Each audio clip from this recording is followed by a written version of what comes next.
Untuk semua sahabat, dukung terus ya. Pemirsa channel Penjaga Akidah Islam Official, di like, di subscribe, dan di share sebanyak-banyaknya untuk supaya mencegah saudara-saudara kita, sahabat-sahabat kita di luaran sana untuk tidak terpengaruh terhadap pemurtadan. Salam tauhid, salam satu Tuhan, Allahu Akbar. Jadi yang pertama yang harus dipahami di sini, utamanya teman-teman yang di dalam melakukan pendalaman tentang kajian-kajian kristenisasi atau kristologi, termasuk juga islamologi. Kita harus mendudukkan perkara. Kerangka berpikirnya jelas. Islam tak ada pada saat Yesus mengajar. Kristen pun tak ada pada saat Yesus mengajar. Penulis Bible tak ada di situ. Penulis Al-Quran pun tak ada di sana. Biarkan Yesus mengalir dengan keadaan secara histori bagi kita. Bahwa Yesus mengajarkan step by step kepada pengikutnya Bani Israel. Para penulis belum datang, Nabi Muhammad belum dilahirkan, Islam juga belum disempurnakan, Kristen juga belum ada. Apa yang muncul kemudian? Yesus mengajar mengalir begitu saja kepada kaumnya, bla bla bla bla bla bla bla. Lalu kemudian kita datang, Kristen datang, Islam datang, memberikan sebuah nilai.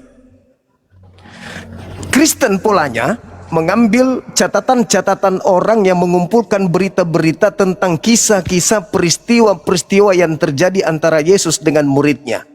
Apesnya di mana? Ketika orang itu menulis sesuai dengan hasil penyelidikannya, lalu Yesus berkata kepada mereka, janganlah engkau bla bla bla bla bla bla bla. Kita yang membaca buku orang yang tidak ada berkesinambungan secara histori dengan Yesus, seakan-akan pada saat kita membaca buku ini, kita seakan-akan merasakan bahwa Yesus sedang berbicara dengan kita. Celakanya itu di situ.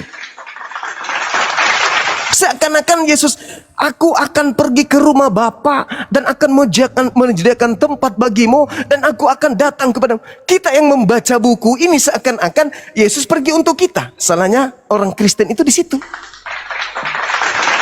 Nah, lalu kemudian dibalik daripada itu semua, ketika Paulus mengajarkan sesuatu yang nyata-nyata bertentangan dengan ajaran Yesus, saudara Kristen tidak bisa membentangkan benang merah pemisah antara Yesus dengan muridnya, Paulus dengan pengikutnya. Contoh, ketika Yesus berkata kepada murid-muridnya nih, dalam Matius 5 nomor 19, lagi-lagi kita harus mendudukkan penulis Matius untuk menjadikan perkara ini adalah sesuatu yang terpisah dengan ajaran Paulus. Apa kata Paulus? Apa kata Yesus? Nomor 17-nya, jangan kau menyangka aku datang meniadakan hukum Taurat. Aku datang bukan meniadakan tetapi untuk menggenapi. Bahwa tidak akan lenyap setitik pun dari hukum Taurat sebelum langit dan bumi lenyap. Barang siapa yang meniadakan Taurat, meskipun yang paling terkecil, lalu mengajarkan kepada orang lain, maka dia akan menempati tempat terhina dalam kerajaan langit. Titik. Detik, menit, jam, hari, Paulus muncul. Mulai dia berkarya di tahun 48 Masehi. Mengaku bertemu dengan Yesus, bla bla bla bla bla bla bla bla. Lalu mengajarkan kemudian di dalam Galatia 2 nomor 16, tidak ada orang yang dibenarkan karena menjalankan hukum Taurat. Kristen belum ada di sini, Kristen belum ada. Baru tokoh. Pertama Yesus sebagai tokoh Bani Israel, kemudian Paulus sebagai tokoh Kristiani. Kristen belum berdiri. Ketika Yesus mengatakan barang siapa yang menghilangkan, meniadakan, membatalkan setitik dari hukum Taurat dan mengajarkan kepada orang lain meskipun yang paling terkecil, maka dia akan menempati tempat terhina alias neraka. Titik. Kita tutup buku di situ. Beberapa puluh tahun kemudian Paulus muncul berkata, tidak ada orang yang dibenarkan karena menjalankan hukum Taurat. Jika engkau mengatakan bahwa di dalam Torah ada kebenaran, maka sia-sialah kebangkitan Yesus. Kristen muncul tuh, tidak memilah dalam kerangka belajar, tidak memilah kisi yang muncul dari pengajaran Yesus dan kisi yang muncul dari pengajaran Paulus, tidak bisa dipisahkan. Seakan-akan Kristen muncul mengatakan, oh Yesus menggenapi dan menghapuskan di atas salib, sehingga datang rasulnya untuk mengajarkan ajaran lanjutannya, yaitu bukan lagi Torah, tetapi kita hidup di bawah kasih. Itulah Kristen. Padahal secara kasat mata, kalau kita berbicara mengenai keilmuan, maka ini adalah dua ajaran yang bertentangan, tetapi saudara Kristen tidak mau peduli. Selalu saja mengatakan Paulus ini rasulnya Yesus. Apapun yang dikatakan Paulus itu adalah instruksi Yesus. Padahal no, Yesus dan Paulus ada benang pemisah, ada pemisah, ada jurang pemisah di situ. Pada saat Yesus mengatakan kepada muridnya Bani Israel sebelum ada Paulus, waspadalah agar kalian jangan disesatkan, sebab akan datang penyesat memakai namaku dan berkata, akulah dia, mereka akan menyesatkan banyak orang. Lalu kemudian setelah Yesus mengatakan itu, muridnya menyebar ke seluruh pelosok kota. Beberapa puluh tahun Paulus datang. Paulus mengaku bertemu dengan Yesus. Murid-muridnya sudah mendapatkan pesan, hati-hati kalau ada yang mengaku bertemu dengan aku. Paulus mengatakan, aku bertemu dengan Yesus di padang gurun. Apa kata Yesus kepada muridnya? Jangan kau percaya, sebab engkau tidak akan melihat aku lagi, sampai di mana kalian berkata, diberkatilah aku dalam nama Tuhan.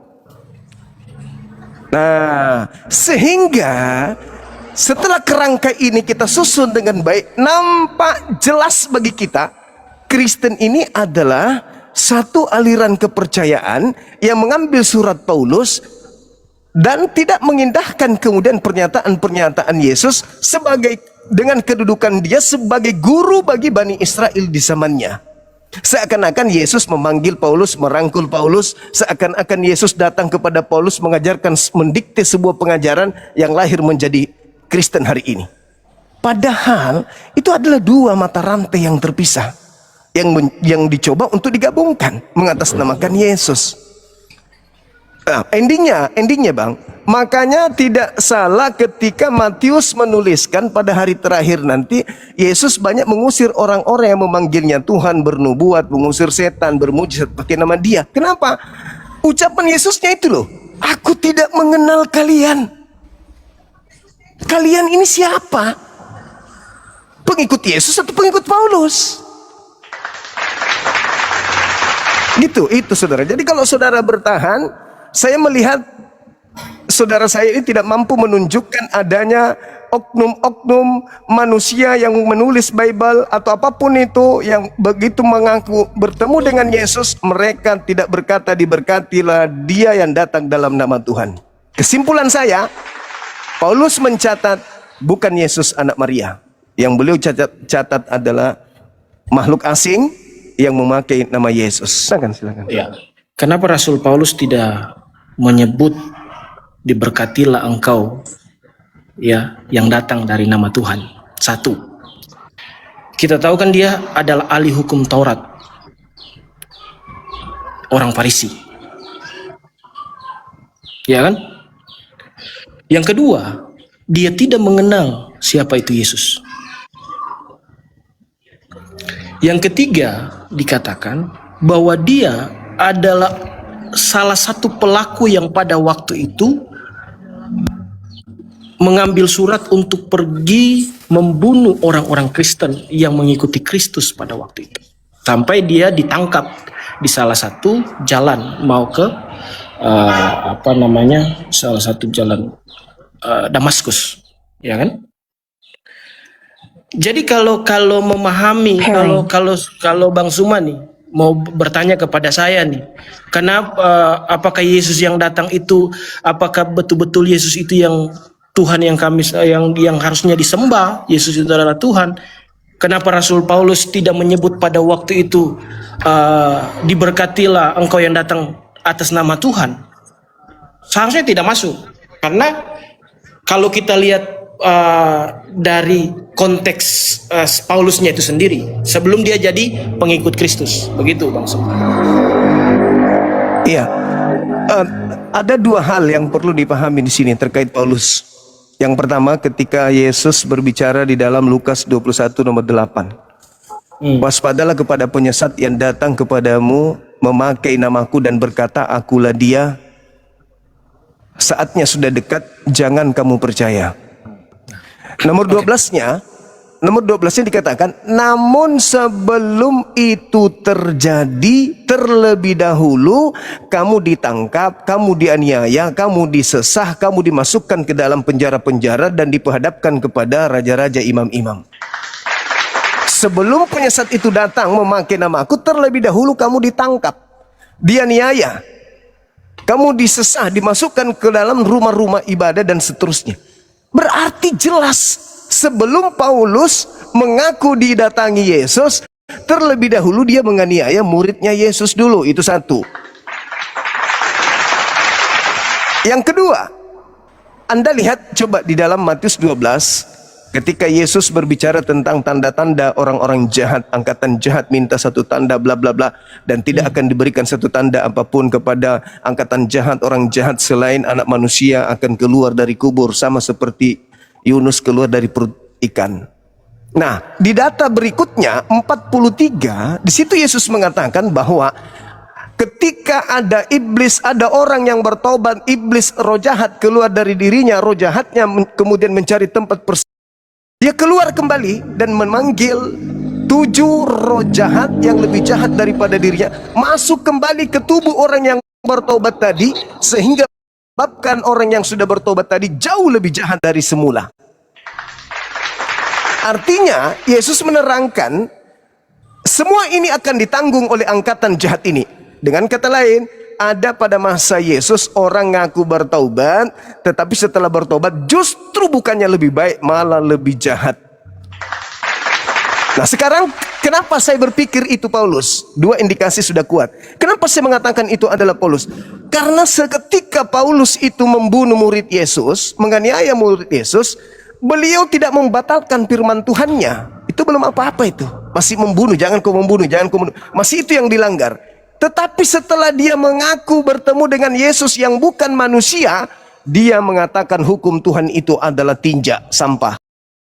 Mengatakan, aku patahkan, aku hilangkan, aku lenyapkan kecerdasan berpikir, kemampuan cerdas manusia, aku lenyapkan.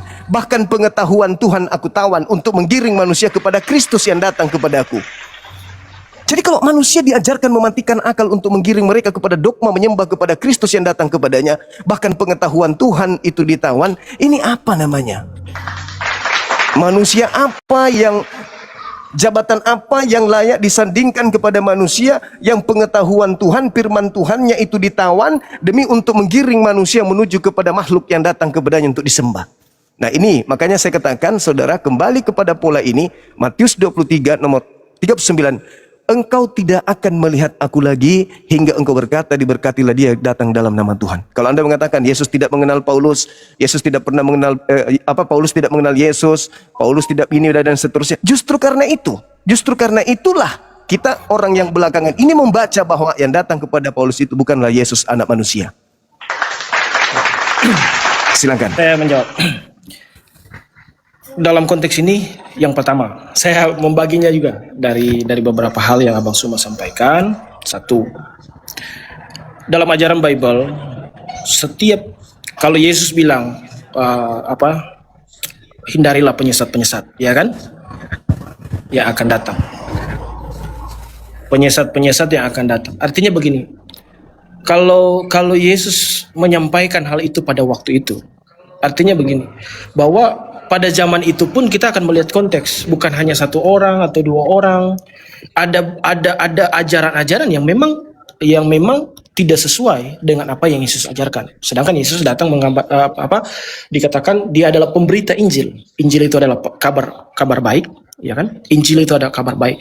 Jadi kalau masuk kepada ranah, ya kan, di mana Paulus mengajar dan mungkin bukan pengajaran yang Yesusnya, artinya konteks dari Matius 23 ayat 39 tadi, ya kan? Apakah Paulus mengajarkan Yesus yang sama atau tidak? Saya mau katakan, dalam Bible, dalam ajaran Kristen, kalau itu datang dan itu kebenaran, artinya begini. Misalnya saya nih, ya Bang Suma ya, saya datang sama Bang Suma, saya mengajar sesuatu yang tidak sesuai. Misalnya, nanti kita mencurilah di sana ya, atau kita inilah. Itu kan bukan suatu dasar kebenaran, Pak. Ya kan? Sedangkan kalau dalam konteks kebenaran, kalau yang datang itu mengajar kebenaran, misalnya yang datang mengaku Yesus datang kepada Paulus dan mengajarkan kebenaran, mengajarkan sesuatu yang baik, apakah kita akan mengatakan Yesus yang salah? Tidak mungkin. Oke. Ya. Bisa saya tanggapi? Kalau misalnya Yesus yang datang pada Paulus pada waktu itu, ya kan, tidak membutakan matanya, lalu dia bilang pergi, bunuh saja, ya kan, bunuh saja. Tidak ada halangan-halangan, walaupun konteks Alkitab mungkin pada waktu itu rencana Tuhan itu berjalan seperti itu. Saya bisa meyakinkan bahwa itu Yesus yang salah. Karena Yesus yang salah, dia adalah pemberita Injil, pembawa kabar baik, dan tidak mengajarkan sesuatu yang salah. Dan itu pun diajarkan oleh Rasul Paulus sampai terciptanya satu bagian, yaitu disebut Kristen. Begitu Bang Suma. Oke, baik. Jadi yang pertama yang harus dipahami di sini, utamanya teman-teman yang di dalam melakukan pendalaman tentang kajian-kajian kristenisasi atau kristologi, termasuk juga islamologi. Kita harus mendudukkan perkara. Kerangka berpikirnya jelas. Islam tak ada pada saat Yesus mengajar, Kristen pun tak ada pada saat Yesus mengajar, penulis Bible tak ada di situ, penulis Al-Quran pun tak ada di sana. Biarkan Yesus mengalir dengan keadaan secara histori bagi kita, bahwa Yesus mengajarkan step by step kepada pengikutnya Bani Israel. Para penulis belum datang, Nabi Muhammad belum dilahirkan, Islam juga belum disempurnakan, Kristen juga belum ada. Apa yang muncul kemudian? Yesus mengajar mengalir begitu saja kepada kaumnya, bla bla bla bla bla bla bla. Lalu kemudian kita datang, Kristen datang, Islam datang, memberikan sebuah nilai. Kristen polanya mengambil catatan-catatan orang yang mengumpulkan berita-berita tentang kisah-kisah peristiwa-peristiwa yang terjadi antara Yesus dengan muridnya. Apesnya di mana? Ketika orang itu menulis sesuai dengan hasil penyelidikannya, lalu Yesus berkata kepada mereka, janganlah engkau bla bla bla bla bla bla bla. Kita yang membaca buku orang yang tidak ada berkesinambungan secara histori dengan Yesus, seakan-akan pada saat kita membaca buku ini, kita seakan-akan merasakan bahwa Yesus sedang berbicara dengan kita. Celakanya itu di situ. Seakan-akan Yesus, aku akan pergi ke rumah Bapa dan akan menyediakan tempat bagimu dan aku akan datang kepadamu. Kita yang membaca buku ini seakan-akan Yesus pergi untuk kita. Salahnya orang Kristen itu di situ. Nah, lalu kemudian dibalik daripada itu semua, ketika Paulus mengajarkan sesuatu yang nyata-nyata bertentangan dengan ajaran Yesus, saudara Kristen tidak bisa membentangkan benang merah pemisah antara Yesus dengan muridnya, Paulus dengan pengikutnya. Contoh, ketika Yesus berkata kepada murid-muridnya nih, dalam Matius 5 nomor 19, lagi-lagi kita harus mendudukkan penulis Matius untuk menjadikan perkara ini adalah sesuatu yang terpisah dengan ajaran Paulus. Apa kata Paulus? Apa kata Yesus? Nomor 17-nya, jangan kau menyangka aku datang meniadakan hukum Taurat. Aku datang bukan meniadakan tetapi untuk menggenapi. Bahwa tidak akan lenyap setitik pun dari hukum Taurat sebelum langit dan bumi lenyap. Barang siapa yang meniadakan Taurat, meskipun yang paling terkecil, lalu mengajarkan kepada orang lain, maka dia akan menempati tempat terhina dalam kerajaan langit. Titik. Detik, menit, jam, hari, Paulus muncul. Mulai dia berkarya di tahun 48 Masehi. Mengaku bertemu dengan Yesus, bla bla bla bla bla bla bla bla. Lalu mengajarkan kemudian di dalam Galatia 2 nomor 16, tidak ada orang yang dibenarkan karena menjalankan hukum Taurat. Kristen belum ada di sini. Kristen belum ada. Baru tokoh. Pertama Yesus sebagai tokoh Bani Israel, kemudian Paulus sebagai tokoh Kristiani. Kristen belum berdiri. Ketika Yesus mengatakan barang siapa yang menghilangkan, meniadakan, membatalkan setitik dari hukum Taurat dan mengajarkan kepada orang lain meskipun yang paling terkecil, maka dia akan menempati tempat terhina alias neraka. Titik. Kita tutup buku di situ. Beberapa puluh tahun kemudian Paulus muncul berkata, tidak ada orang yang dibenarkan karena menjalankan hukum Taurat. Jika engkau mengatakan bahwa di dalam Taurat ada kebenaran, maka sia-sialah kebangkitan Yesus. Kristen muncul tuh, tidak memilah dalam kerangka belajar, tidak memilah kisi yang muncul dari pengajaran Yesus dan kisi yang muncul dari pengajaran Paulus, tidak bisa dipisahkan. Seakan-akan Kristen muncul mengatakan, oh Yesus menggenapi dan menghapuskan di atas salib, sehingga datang rasulnya untuk mengajarkan ajaran lanjutannya, yaitu bukan lagi Torah, tetapi kita hidup di bawah kasih. Itulah Kristen. Padahal secara kasat mata, kalau kita berbicara mengenai keilmuan, maka ini adalah dua ajaran yang bertentangan, tetapi saudara Kristen tidak mau peduli. Selalu saja mengatakan Paulus ini rasulnya Yesus, apapun yang dikatakan Paulus itu adalah instruksi Yesus. Padahal no, Yesus dan Paulus ada benang pemisah, ada pemisah, ada jurang pemisah di situ. Pada saat Yesus mengatakan kepada muridnya Bani Israel sebelum ada Paulus, waspadalah agar kalian jangan disesatkan, sebab akan datang penyesat memakai namaku dan berkata akulah dia, mereka akan menyesatkan banyak orang. Lalu kemudian setelah Yesus mengatakan itu, muridnya menyebar ke seluruh pelosok kota. Beberapa puluh tahun Paulus datang. Paulus mengaku bertemu dengan Yesus. Murid-muridnya sudah mendapatkan pesan, hati-hati kalau ada yang mengaku bertemu dengan aku. Paulus mengatakan aku bertemu dengan Yesus di padang gurun. Apa kata Yesus kepada muridnya? Jangan kau percaya, sebab engkau tidak akan melihat aku lagi sampai di mana kalian berkata, diberkatilah aku dalam nama Tuhan. Nah, sehingga setelah kerangka ini kita susun dengan baik, nampak jelas bagi kita Kristen ini adalah satu aliran kepercayaan yang mengambil surat Paulus dan tidak mengindahkan kemudian pernyataan-pernyataan Yesus sebagai dengan kedudukan dia sebagai guru bagi Bani Israel di zamannya. Seakan-akan Yesus memanggil Paulus, merangkul Paulus, seakan-akan Yesus datang kepada Paulus mengajarkan, mendikte sebuah pengajaran yang lahir menjadi Kristen hari ini. Padahal itu adalah dua mata rantai yang terpisah, yang dicoba untuk digabungkan mengatasnamakan Yesus. Nah, endingnya bang, makanya tidak salah ketika Matius menuliskan pada hari terakhir nanti Yesus banyak mengusir orang-orang yang memanggilnya Tuhan, bernubuat, mengusir setan, bermujizat pakai nama dia. Kenapa? Ucapan Yesusnya itu loh, aku tidak mengenal kalian. Kalian ini siapa? Pengikut Yesus atau pengikut Paulus?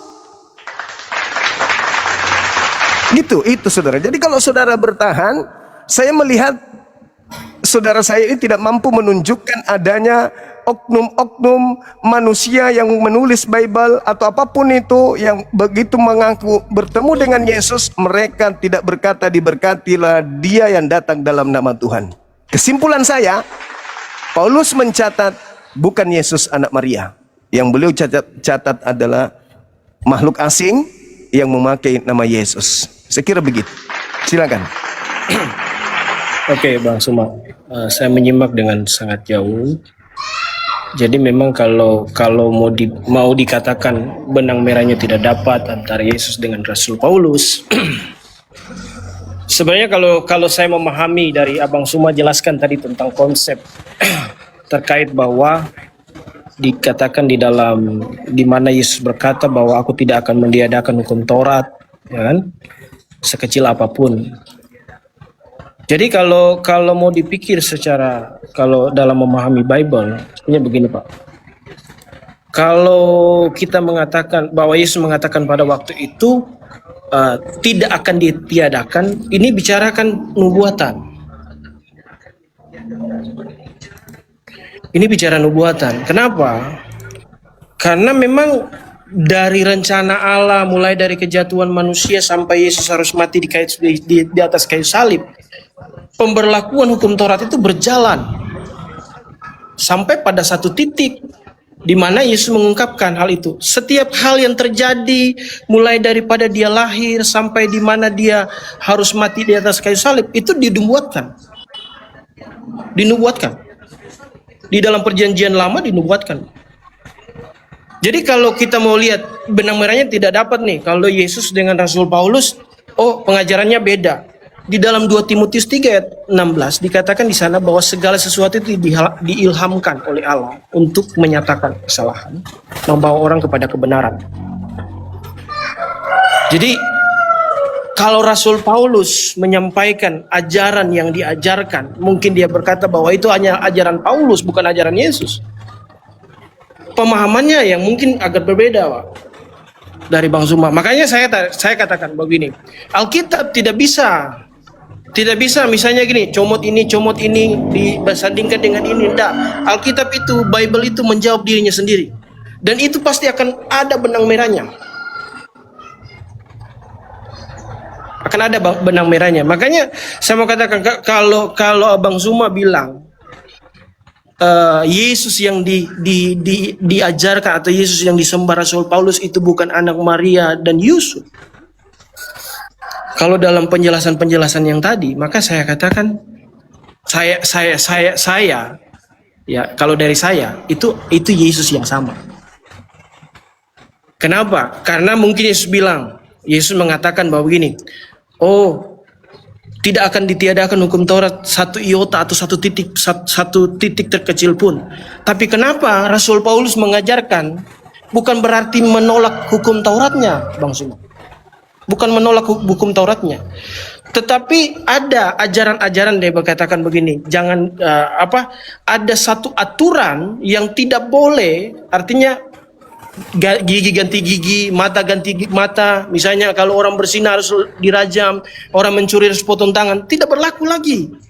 Karena kenapa? Orang sudah percaya pada Yesus yang adalah Tuhan, ya. Di dalam dia sendiri, yang saya jelaskan ke Abang Jibril tadi, di dalam dia sendiri berdiam seluruh kepenuhan Allah. Maka pengajaran yang Yesus ajarkan dan Paulus ajarkan bicara tentang kasih lagi. Bukan lagi bicara gigi ganti gigi, mata ganti mata, kalau mencuri. Itu kan sebuah adat tradisi, ya. Tapi kalau hukum ke-10 itu akan terus berlaku. Jangan menyembah Tuhan Allah, jangan menyembah Allah lain selain daripada Tuhan. Jangan berzina, jangan mencuri. 10 hukum itu akan berjalan. Jadi yang Yesus sampaikan pada waktu itu bukan aturan-aturan yang dibuat oleh waktu itu di zaman Israel. Nabi Musa membuatkan aturan-aturan begitu banyak, tetapi hukum ke-10 itulah yang dimaksud Yesus itu. Jangan satu titik atau satu iota pun, ya, ditiadakan. Kalau saya mempelajari dari hukum ke-10 itu yang harus ditiadakan.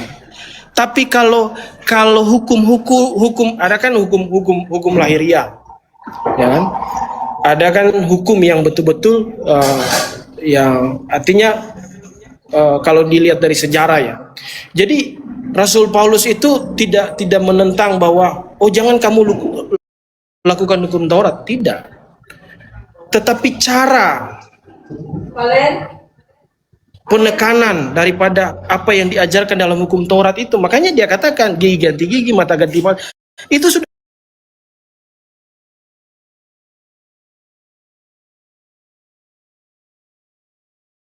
tidak berlaku lagi. Orang sudah bebas. Orang Kristen, Bang, sorry, nada tinggi. Nah, sorry. Jadi begini, Bang Suma. Pada waktu Israel ketika mau masuk ke dalam kemah suci, ya kan? Mereka tidak bisa. Mereka hanya di depan pelataran. Mereka harus mempersembahkan korban, lalu ini tidak masuk ke dalam ruang kudus dan ruang maha kudus. Kenapa? Itu pemberlakuan untuk imam. Tetapi pada waktu Yesus disalib, kan semuanya selesai. Dia katakan di atas kayu salib selesai. Maka tirai terbelah dua di bait Allah itu menandakan begini, bahwa ada satu kebebasan. Orang Kristen tidak lagi harus datang bawa kambing domba, Ya kan? Orang Kristen tidak harus datang lagi untuk memercikan darah di tabut perjanjian, tidak ada lagi. Karena apa? Ada satu Tuhan. Jadi kalau saya mau katakan, kalau Bang Suma mengatakan tidak dapat benang merahnya, bahwa mengatakan bahwa Yesus yang disembah Paulus berbeda dengan Yesus yang anak Maria dan Yusuf, saya katakan itu sama. Kenapa? Karena dari pernyataan Alkitab, Bible, kalau Bang Zuma mengait-ngaitkan, misalnya dari hal ini sampai ke sini, bukan berarti hal itu salah sebenarnya. Karena apa? Di dalam Ibrani pun dikatakan, saya lupa ayatnya, hukum Taurat itu adalah bayang-bayang akan kedatangan Yesus. Ya. Adalah bayang-bayang. Hukum Taurat itu adalah bayang-bayang daripada Dia yang akan datang, yang akan menyelamatkan umat manusia. Makanya di dalam Filipi 2 ayat yang 7 dikatakan Allah itu mengosongkan dirinya menjadi sama seperti manusia dan mati di atas kayu salib. Itulah. Dialah hukum Taurat itu sendiri sebenarnya. Yesus itulah hukum Taurat itu sendiri. Hukum Allah itu sendiri. Makanya kalau konteks yang saya katakan tadi, kalau yang datang pada Paulus itu mengajarkan sesuatu yang salah, saya juga pasti tidak akan percaya, Bang Suma. Tapi kan dia datang mengajarkan sebuah ajaran kasih. Makanya Kristen kan dia kenal dengan ajaran kasih, ya kan? Seperti itu, Bang Suma. Oke, saya ingin membuktikan secara sederhana, gamblang, luas, dan bisa dipahami oleh semua kalangan bahwa yang datang kepada Paulus itu bukan Yesus. Coba bantu saya untuk membuktikan pernyataan saya yang terakhir tadi, bahwa saya akan membuktikan dengan sederhana Paulus dan Yesus itu tak ada hubungannya, Kristen dengan Yesus itu tak ada hubungannya. Saudaraku, sebelum Paulus mengajarkan tentang pembatalan hukum Taurat, apakah hukum Taurat itu memang berlaku untuk orang-orang di luar Yahudi? Kalau dalam ajaran Kristen, ketika dia sudah percaya kepada Yesus itu akan berlaku. Tapi dalam hukum ke-10, bukan berarti ajaran-ajaran, artinya enggak, dalam peraturan-peraturan Yahudi kan berbeda. Ya, inilah bukti bahwa kalian ini bukanlah di kedatangan Yesus yang asli. Itu buktinya. Sederhana bukan? Kalian harus mendompleng 10 hukumnya orang Yahudi, sementara dari sejak Yesus masih hidup, masih ada di bumi, Musa ada di bumi, kitab Tanak itu tidak ada hubungannya dengan bangsa non-Yahudi. Lalu apa hubungannya Yesus harus mati? Yesus harus bla bla bla bla bla untuk membebaskan orang-orang di luar Yahudi dari hukum Taurat. Memang Taurat itu sejak kapan berlaku untuk orang Kristen? Memang. Sejak kapan? Ya, jadi begini. Sejak kapan? Coba. Sejak kapan hukum Taurat itu berlaku untuk non-Yahudi? Sejak dia percaya kepada Yesus. Gimana ceritanya? Bagaimana dasar pijakannya? Coba. Begini Pak, begini Bang Suma. Kita ini kan memang bukan keturunan asli ya. Nah, Bukan ini keturunan asli. inilah bukti. Tapi ketika Yesus mati di atas kayu salib, ya kan? Disebutkan kita ini adalah orang-orang yang memiliki hak waris atau Israel rohani. Begitu. Inilah yang jadi masalah. Klaim sepihak. Kalau hari ini Kristen makan babi, Kristen makan apapun, Kristen tidak menyembah siapapun, apakah Kristen dianggap melanggar Taurat? Tidak. Kenapa? Karena Taurat itu tidak berlaku bagi orang Kristen. Hukum Taurat yang datang kepada Bani Israel ya untuk mengikat Bani Israel. Lalu kenapa ada yang mati untuk menebus orang non-Yahudi dari hukum Taurat? Nyambungnya di mana? Kristus telah menebus kita dari kutuk hukum Taurat dengan jalan menjadi kutuk karena kita, sebab ada tertulis, terkutuklah orang yang mati di atas tiang salib. Lah, Yesus ngapain mati untuk kita? Oh, supaya dia membebaskan kita dari Taurat. Memang sejak kapan Taurat itu berlaku untuk kita?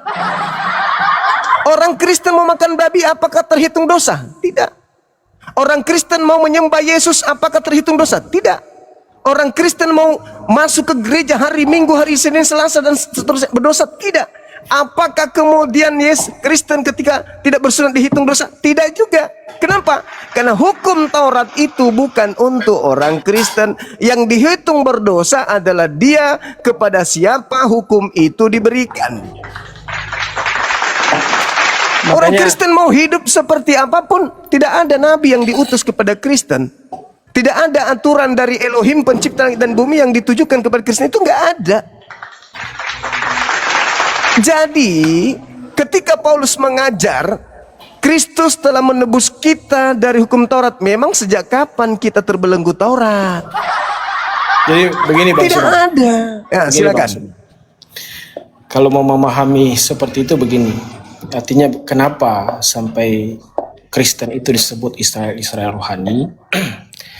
Karena dasar daripada Alkitab atau Bible di dalam Efesus 2 ayat 8 mengatakan Paulus. oleh karena kasih karunia.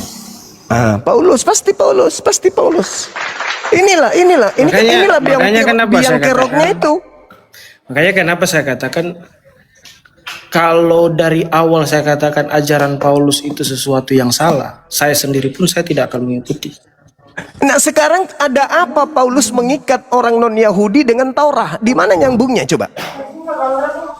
Taurat itu mengikat Bani Israel. Kenapa Paulus menjual Taurat kepada non-Israel? Nyambungnya di mana?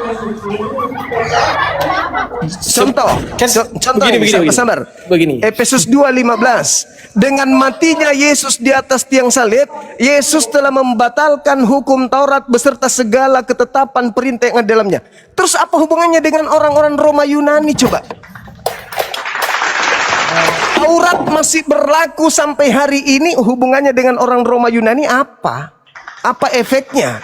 Toh hukum-hukum yang ada di dalam kitabnya orang Yahudi bukan mengikat orang Roma Yunani. Apa hubungannya? Hukum-hukum yang ada dalam Taurat tidak mengikat kita orang yang ada di Indonesia.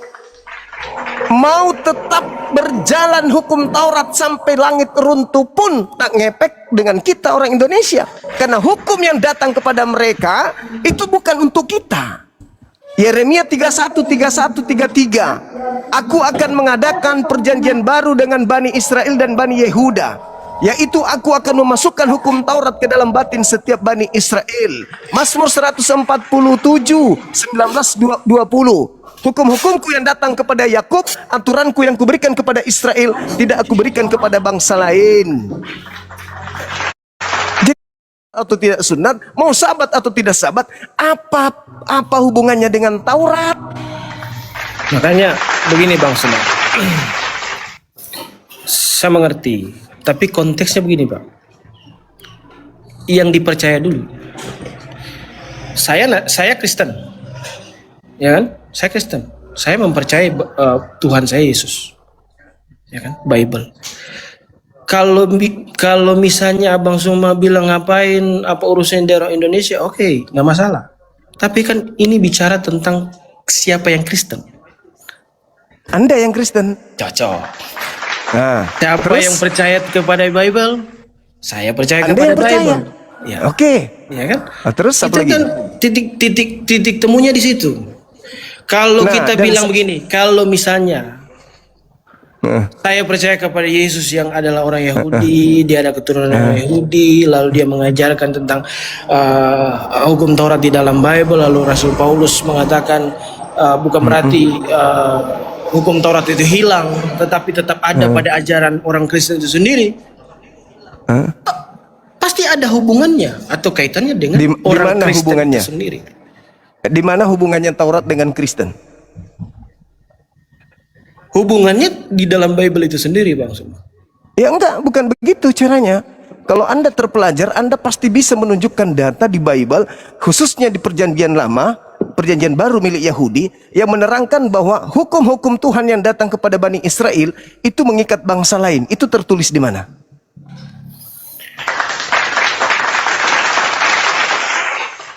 Sebentar, saya cari dulu. Silakan.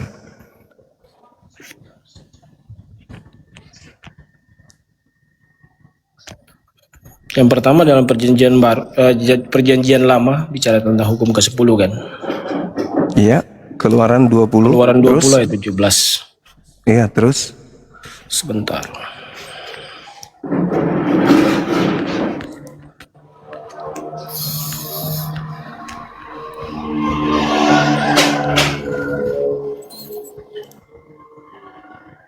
Sebentar, mana titiknya ini?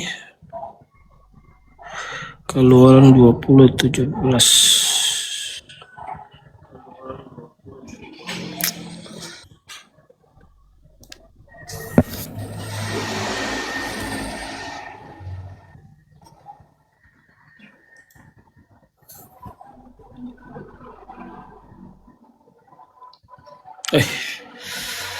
Salah lagi. 20 ayat 17. Ini kan bicara tentang hukum ke-10, ya kan? Iya. Dan sampai kepada Yesus, sampai kepada Rasul Paulus, hukum ke-10 ini kan tidak hilang. Iya, apa hubungannya hukum ke-10 dengan kita orang Indonesia? Orang Kristen, Bang. Orang Indonesia Iya, kan dengan orang mencangkul. Kristen, apa hubungannya coba? Di mana benang merahnya di mana? Coba Anda baca di ulangan 5, ulangan 33. Hukum yang datang kepada Musa mengikat adalah sebuah milik hak kepunyaan Bani Yakub. Hukum-hukum yang datang kepada Musa mengikat Bani Israel saja. Terus kita ini yang bukan Bani Israel, Kristen ini bukan Bani Israel, kenapa harus masuk ke dalam agamanya orang? Siapa pelaku yang menyeret? Bukankah di dalam Yohanes 3:16 apa yang dikatakan di situ? Begitu besar kasih karunia Tuhan akan dunia ini sehingga ia menganugerahkan hambanya yang tunggal.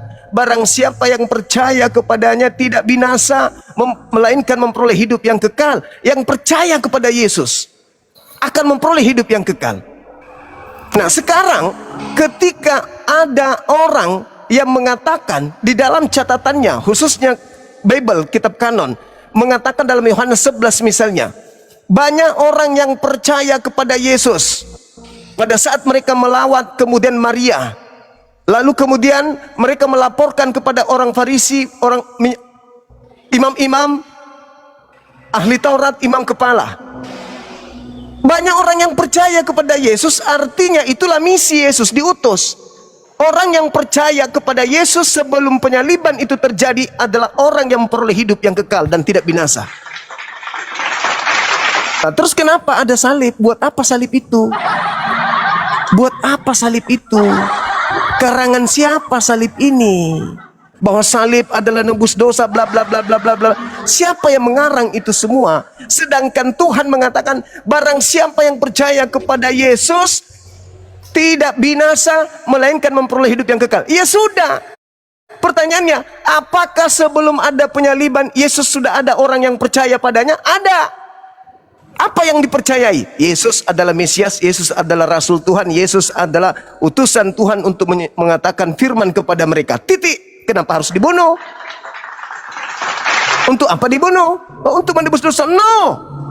Kita percaya kepada Yesus, dia adalah utusan Tuhan untuk kaumnya Bani Israel. Kita sudah memperoleh hidup yang kekal. Selesai. Kenapa harus ada embel-embel Paulus? Dosa kita ditebus dengan darah Yesus. Hukum Tuhan sudah dihapuskan dengan matinya Yesus. Kita bukan lagi hamba Tuhan. Kita ini adalah anak-anak Tuhan pewaris. Ngapain ada yang kayak gitu? Ngapain? Ngapain harus ada tambah-tambahan kayak gitu? Ngapain? Sementara cukup Yesus dipercaya sebagai rasul utusan Tuhan, orang itu sudah memperoleh hidup yang kekal. Yesus mengatakan Yohanes 17 nomor 3. Apa katanya? Hidup kekal itu adalah mereka mengenal Engkau satu-satunya Tuhan yang benar dan mengenal Yesus Kristus yang Engkau utus. Cukup mengenal Yesus sebagai rasul untuk Bani Israel, manusia di bumi ini, Islam, Kristen, ateis, Hindu, Buddha, apapun agamanya. Jika sudah percaya Yesus hanya utusan Tuhan bagi kaum Bani Israel, maka memperoleh hidup yang kekal. Titik. Nggak perlu ada sandiwara salib, dosa ditebus, Taurat sudah dibatalkan, bla bla bla. Itu sandiwara yang didatangkan oleh makhluk asing yang mengatasnamakan Yesus, padahal bukan Yesus. Begitu saudaraku, silakan. Ya, terima kasih Bang Suma. Kalau misalnya kita katakan bahwa kenapa harus ada salib, kenapa harus menebus dosa, karena pada dasarnya memang manusia ini berdosa, ya kan? Kata siapa? Paulus. Paulus lagi. Tidak. Paulus. Kalau dalam Tidak perjanjian ada. lama pun Tidak ada. Tidak ada. Tunjukkan saya dalilnya. Adam jatuh di dalam dosa. Apakah dia dikutuk? Baca Ibrani. Memang Baca tidak. Kejadian 5. tidak dikutuk. Tidak dikutuk.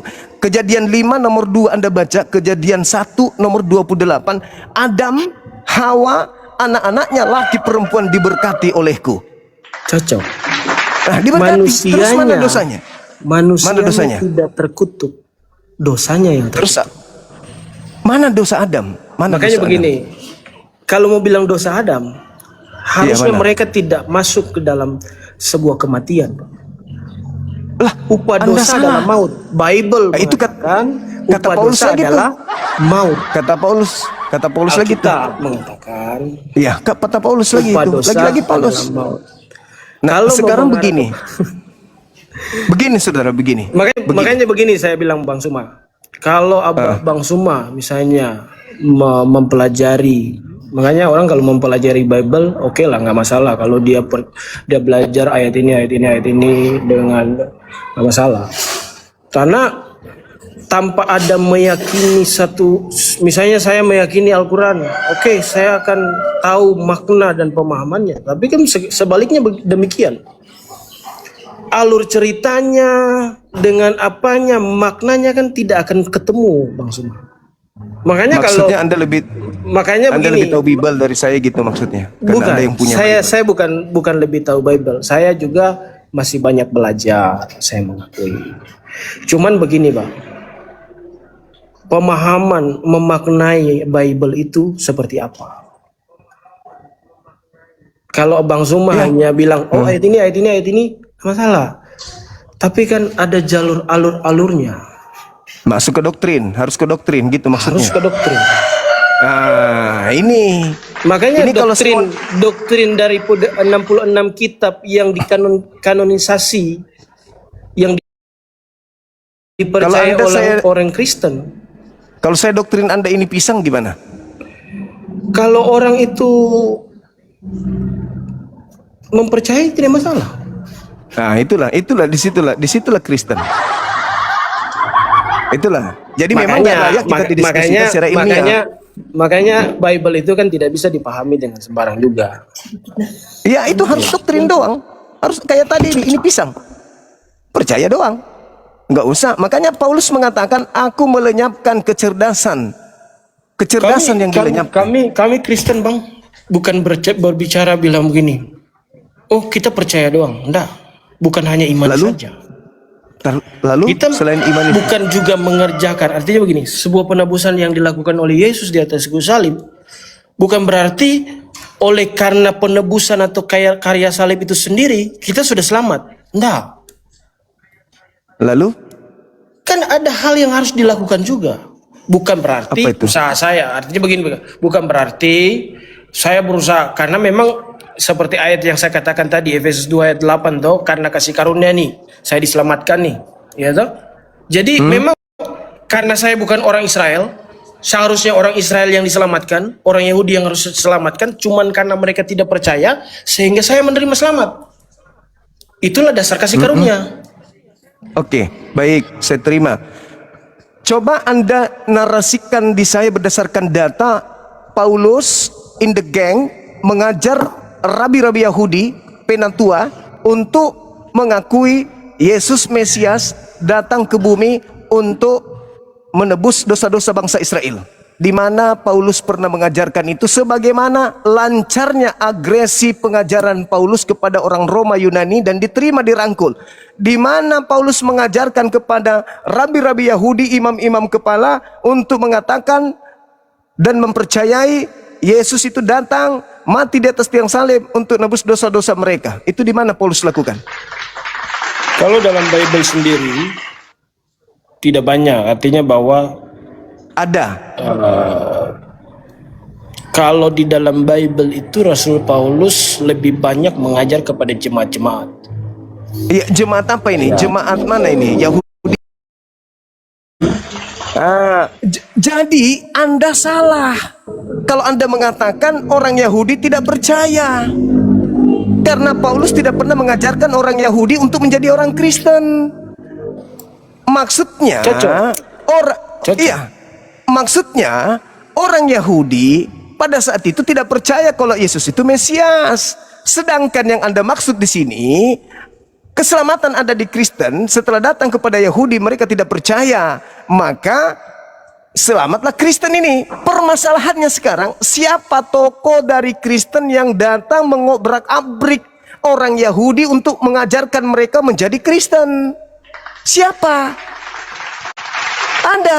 Tidak ada. Paulus malah mengatakan Galatia 1 nomor 15, aku diutus untuk orang-orang non-Yahudi. Betul. Galatia 2 nomor 8, aku diutus untuk orang-orang yang tidak bersunat. Kenapa Paulus tidak mengajarkan agama Kristen kepada orang Yahudi? Rabi-rabi Yahudi, kenapa? Apa alasannya? Satu dasarnya karena mereka tidak percaya bahwa Yesus itu adalah Tuhan. Bukan tidak percaya, karena manusia turun ke bumi, Tuhan turun ke bumi menjadi manusia, Tuhan menjadi manusia, itu tidak akan mungkin masuk dalam konsep orang Yahudi. Tapi kalau orang Roma, orang Yunani, sedap rasanya, langsung diterima. Makanya jangankan mengajar orang Yahudi menjadi Kristen, Anda baca Kisah Para Rasul 21 nomor 15 sampai nomor 26, Paulus setelah mengajarkan agama Kristen kembali ke Yerusalem, justru dia bertaubat dari agama Kristen. Baca itu dalil. Ketika dia setelah datang keliling sampai ke Kiliki, sampai ke Roma, mengajar kemudian orang-orang di sana untuk menjadi Kristen, begitu kembali ke tempat dia di Yerusalem, dia bertobat. Meninggalkan agama yang mengajarkan makan segala sesuatunya, meninggalkan ajaran yang tidak bersunat itu. Bertaubat dia bertobat. Dia mentahirkan diri dan mempersembahkan persembahan di bait suci. Berarti Paulus bertobat dari mengajarkan agama Kristen. Itu satu. Yang kedua, mungkin setelah ini adik ini bisa baca, saudara bisa baca di dalam Roma 7.